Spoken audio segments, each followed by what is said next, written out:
Je sais pas où j'ai foiré, mais mon enquête piétine depuis bien trop longtemps.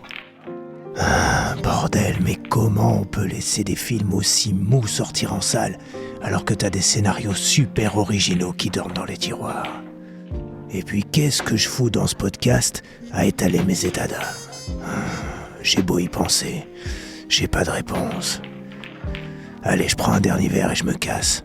Non, je vais écouter le cinéma tué d'abord. Je sens que ça va être bien.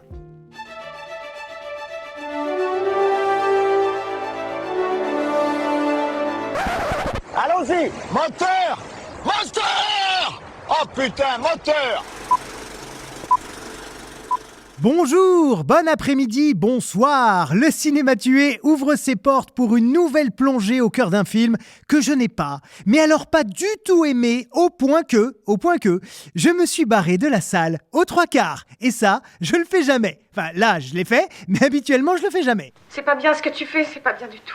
Oui, j'entends déjà là les puristes du cinoche. Et gna gna gna, c'est pas respectueux pour les équipes qui ont bossé dessus. Et gna gna, tu te dis critique et tu restes même pas jusqu'au bout. Et gna gna gna, tu vas nous en parler alors que t'as même pas vu la fin. C'est une honte. Bandit, escroc, voyou! On se calme, les copains.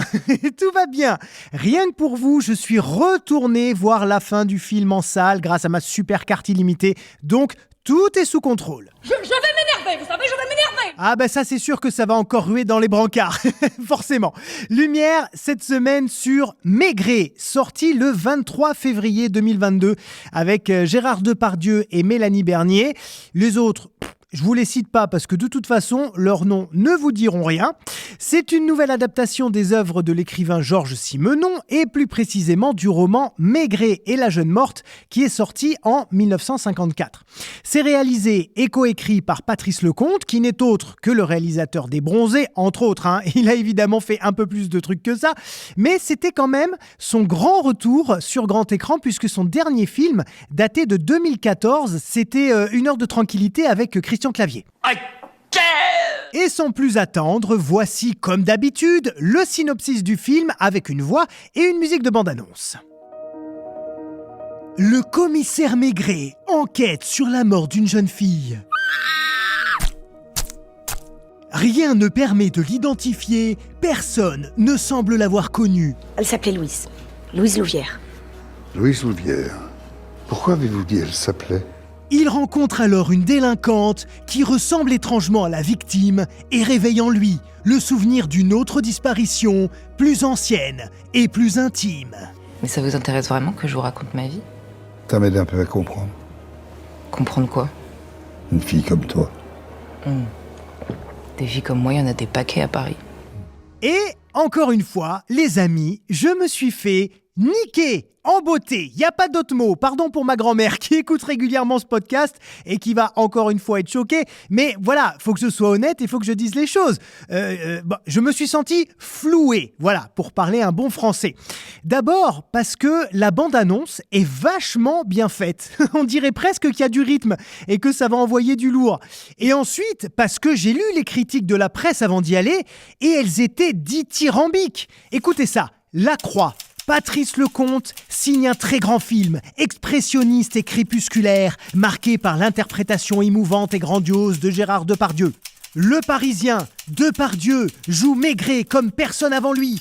Dans Les Échos, un film d'une immense élégance. Le Figaro Magazine, incroyablement émouvant et beau. Bon, il y avait une sorte d'unanimité quand même. Non, je suis pas d'accord! Ah, mais pas d'accord du tout. Parce que moi, mais je me suis fait yesh, mais comme un rat mort. Par quoi je commence ? Déjà peut-être par un bon point, tiens, comme ça après, je vais dérouler sur ce qui m'a saoulé. Le bon point, je dirais c'est la direction de la photographie, c'est-à-dire la façon dont les différentes séquences sont mises en lumière et ou mises en ombre. Visuellement, franchement, c'est beau. Il n'y a pas à dire. On est dans le Paris après-guerre, début des années 50, en plein hiver, et la photographie comme le traitement de l'image qui a été choisi ensuite en post-production est vraiment top. C'est déjà pas si mal, hein ? Ouais, au moins ça. Mais dès le début, il y a un truc trop bizarre dans la réalisation de Patrice Lecomte. En fait, dès le générique, tout est ultra classique. Il y a assez peu de mouvements de caméra, assez peu de créativité. On est vraiment en mode « j'épouse les codes des films de ces années-là ».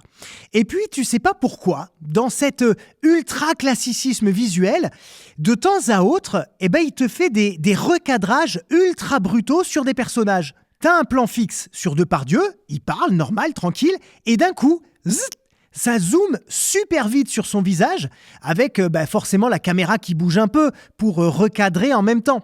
Ça fait un peu comme dans la série The Office, tiens, pour ceux qui connaissent. Et moi, pardon, mais ça m'a sorti du film dès le début. J'ai rien compris.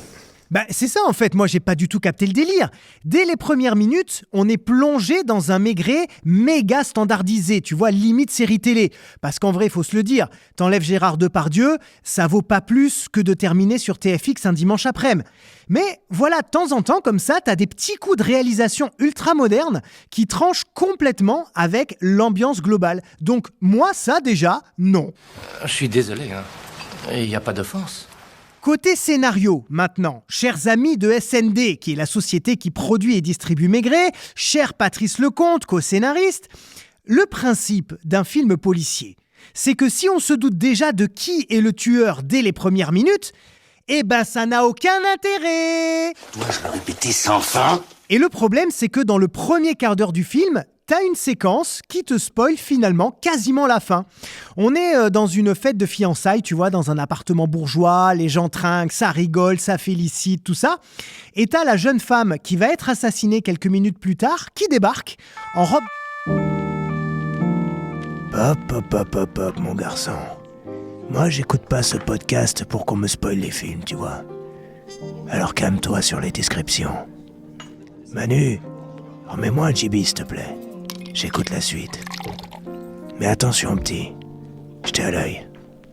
Ah non, mais j'allais pas spoiler. J'allais faire une description, oui, mais j'allais m'arrêter juste à la fin, histoire de pas vous donner d'indices. Mais ok, ce que je veux dire, c'est que dans cette scène, tu as déjà quasiment compris le mobile et quasiment aussi qui est le tueur ou la tueuse, je mets les deux, pour pas qu'on m'accuse de donner des indices.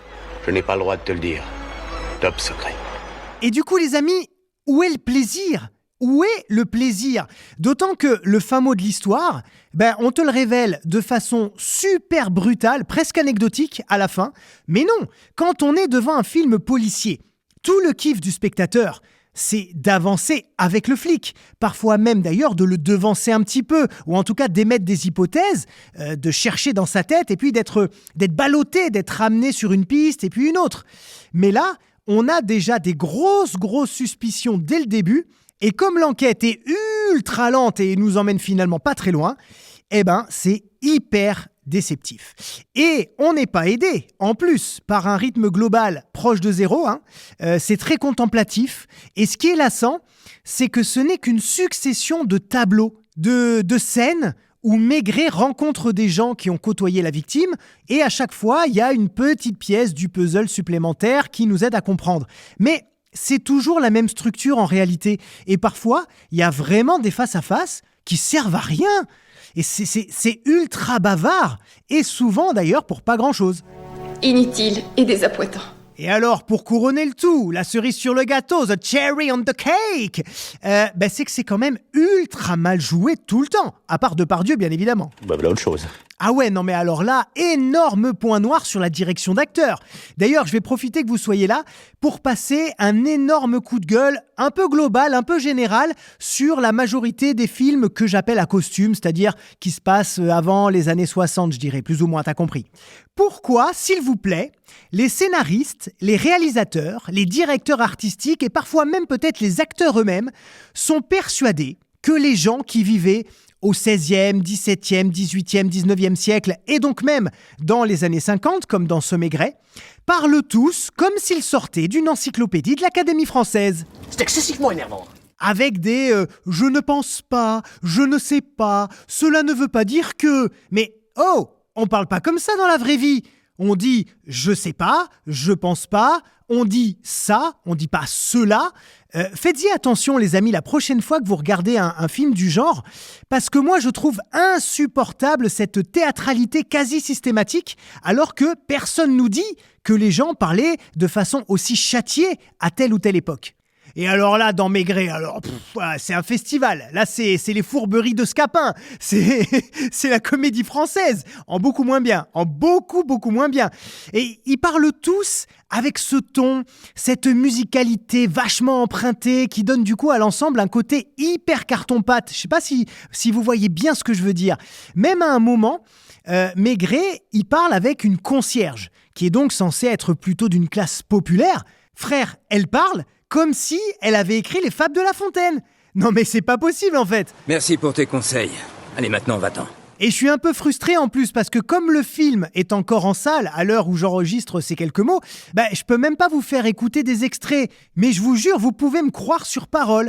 À part Depardieu, qui est toujours juste et qui fait du Depardieu, les autres sont hyper scolaires. Parfois, on a même l'impression qu'ils récitent leur texte, comme ça, comme des débutants, et c'est super désagréable, même d'ailleurs dans leurs déplacements, dans leur gestuelle, c'est super lyrique, et moi, ça c'est des choix artistiques qui me gavent vraiment. Ça va, du calme, on va te sortir de là, promis. Mais pas besoin, merci beaucoup, je suis donc sorti tout seul de la salle à peu près une demi-heure avant la fin, parce qu'en fait, il se passait rien.